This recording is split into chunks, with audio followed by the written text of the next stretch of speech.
Film taken 2 کا set تیار ہو گیا ہے.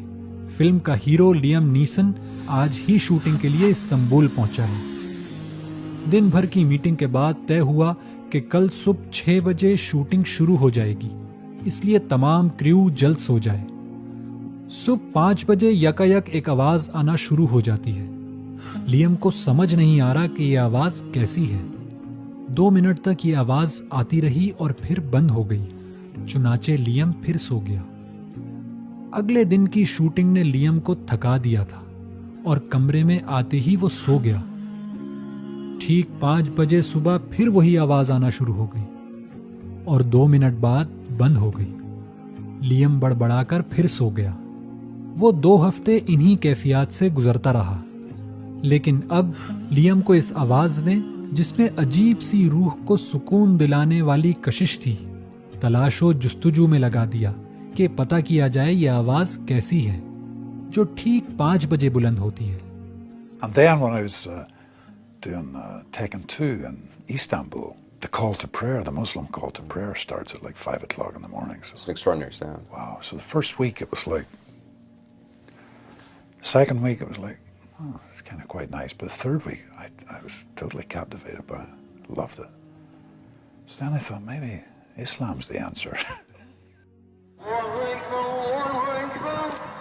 یہ اذان کی آواز تھی.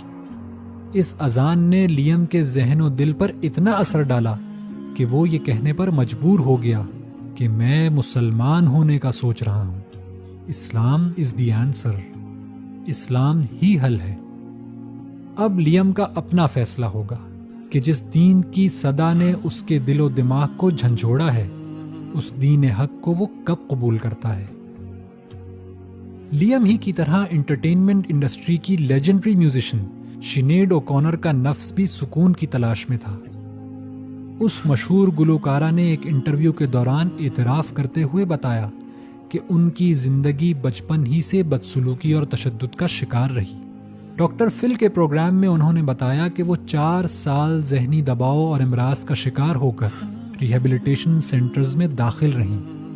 ایک دفعہ ہسٹریکٹومی کے آپریشن کے دوران انہوں نے کئی دفعہ خودکشی کی بھی کوشش کی. اسی کیفیت میں انہوں نے اذان سنی جس سے انہیں بڑا سکون ملا، اور انہوں نے یوٹیوب پر ایک ویڈیو بھی اذان پر ریکارڈ کی، لیکن بعد میں اس کو ڈیلیٹ کر دیا. اسی سکون کی تلاش نے انہیں اسلام اور قرآن تک پہنچا دیا، اور بالآخر انہوں نے 2018 میں اسلام قبول کر کے موسیقی کو ترک کر دیا. ہالی ووڈ کی مشہور اداکارہ لنڈزے لوہن زندگی میں شہرت اور دولت کی بلندیوں کو چھو چکی ہیں، لیکن ان کی روح اب تک سکون کی تلاش میں تھی. ان کا کہنا ہے کہ جب وہ قرآن پڑھتی ہیں تو ان کو سکون ملتا ہے. انٹرٹینمنٹ انڈسٹری کے ان تینوں مشہور ترین اشخاص کی طرح بے شمار انسان شہرت و دولت کی انتہائی منزلیں دیکھ چکے ہیں، لیکن ان کی روحیں بے سکون ہیں. وہ اپنے خالق کی تلاش میں سرگرداں ہیں. اب یہ مسلمانوں کی ذمہ داری بنتی ہے کہ اپنی انفرادی اور اجتماعی زندگیوں میں اسلام کو قائم کریں اور حق کے متلاشی افراد کے لیے نمونہ بنیں.